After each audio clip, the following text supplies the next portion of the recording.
A baby comes into this world unlike any other baby has before. For the first time, doctors in Ukraine used a new type of three-parent IVF technique so that a previously infertile couple could have a child. To clarify, this isn't the first child born with DNA of three parents, but she was the first to be conceived using a technique called pronuclear transfer. In this instance, doctors in Kiev combined the father's sperm with the mother's egg and then placed those genes into an egg that was donated by another woman. Then they implanted that egg in the mother's womb, and on January 5th, she gave birth naturally to a baby girl. The baby has her parents' genetic identity with a trace amount of DNA from the donor woman. But her conception is controversial. For one, the science of three-parent IVF is new and still highly experimental. It also raises a number of ethical concerns and fears over the possibility of a future with so-called designer babies. A new report estimates that 8 billionaires own the same wealth as half the world's population. The Oxfam report was released on Monday, January 16th, during the annual World Economic Forum in Davos, Switzerland. Including 6 Americans, the 8 richest people in the world are worth $426 billion. The report estimated the world's poorest 3.7 billion people together own about $17 billion less than that amount.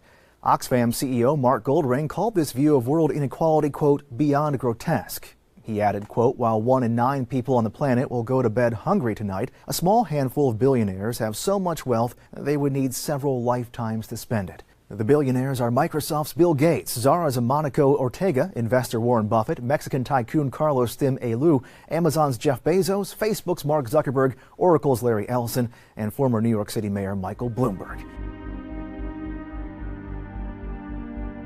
This week at the United Nations, humanitarian officers turned their attention to the ongoing food shortage in Somalia.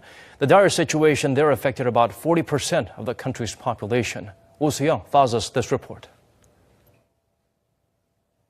The United Nations says 5 million people in Somalia, that's 40% of the population, don't have enough to eat.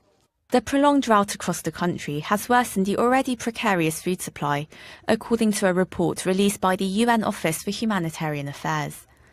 Among the millions requiring food aid, some 820,000 are in dire need of humanitarian support.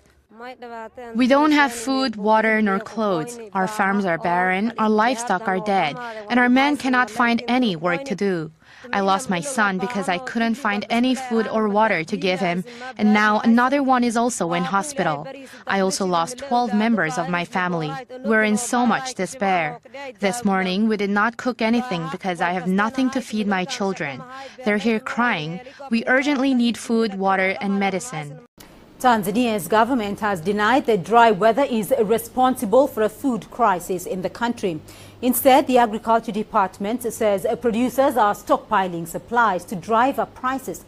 The opposition has, in the meantime, threatened to bring a motion of no confidence before Parliament against President John Magufuli should any Tanzanian die of hunger. Lucy Taylor gives us this update from Dar es Salaam. Over the past few days, some newspapers have carried reports of families being forced to survive on just one meal a day because their crops have failed. Religious leaders, including the National Muslim Council and the Catholic Church, have asked their followers to pray for rain. And one opposition leader has even threatened to bring a motion of no confidence against the president if people die of hunger. But now the government has responded to say there is no food crisis in Tanzania. The Minister of Agriculture, Charles Tibiza, said the country has enough food for everyone.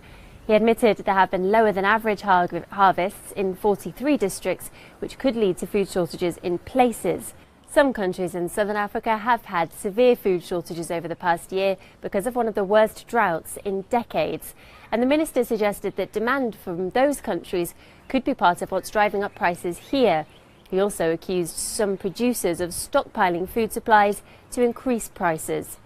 Now, Saudi Arabia's drawn-out war against Yemen has pushed the country to the brink of catastrophe, and more civilians are now losing their lives by the day in airstrikes that often target residential areas.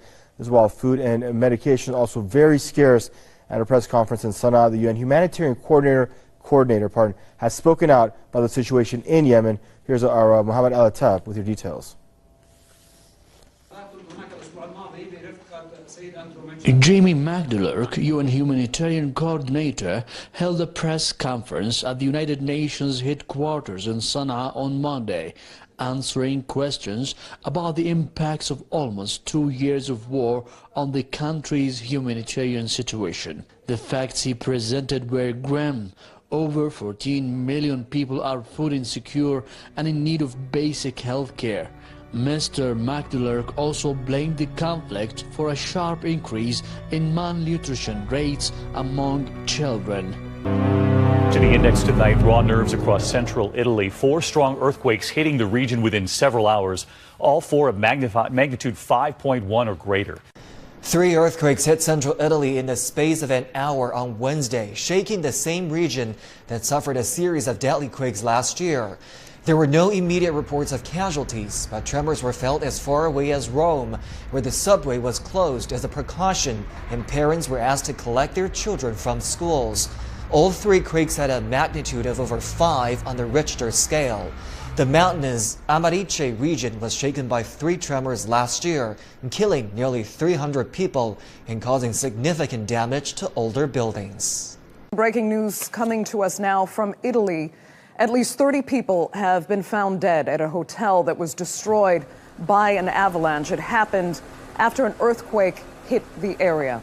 This was after actually several earthquakes measuring between 5 and 6.5 on the Richter scale hit the area. However, when this does happen in winter, snow buildup can threaten avalanches. We've been hearing about a few occurring, and it's just now being realized that dozens have actually died in one of these avalanches in central Italy. We'll be covering that story as it develops.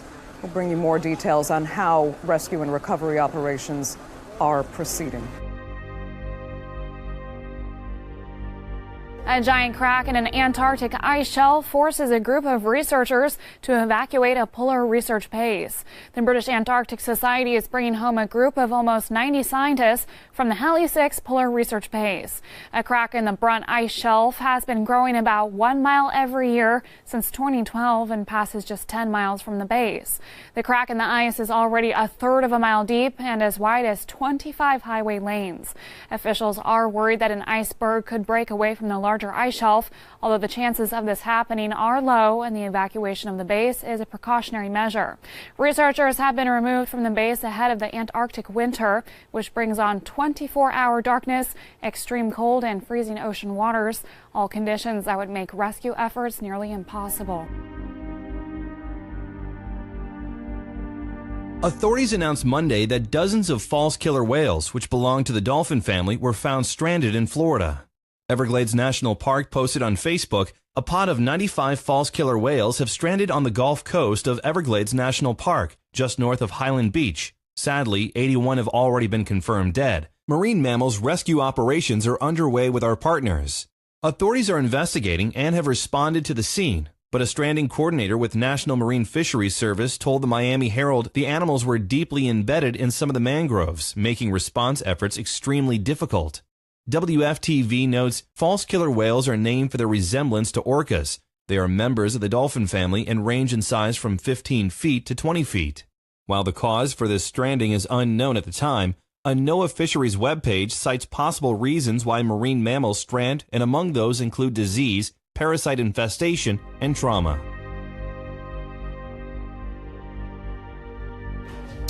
Korea's southern Jeju Island has confirmed its first case of avian influenza since the worst bird flu outbreak to hit the country broke out about 2 months ago.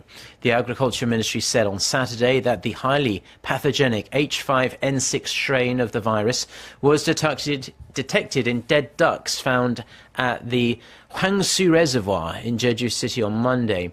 Special preventative measures have been put in place within a 10-kilometre radius of where the ducks were found.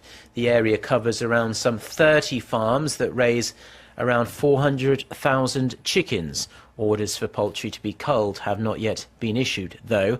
Over 30 million chickens and other birds have been culled so far nationwide as a result of Korea's worst ever outbreak of AI.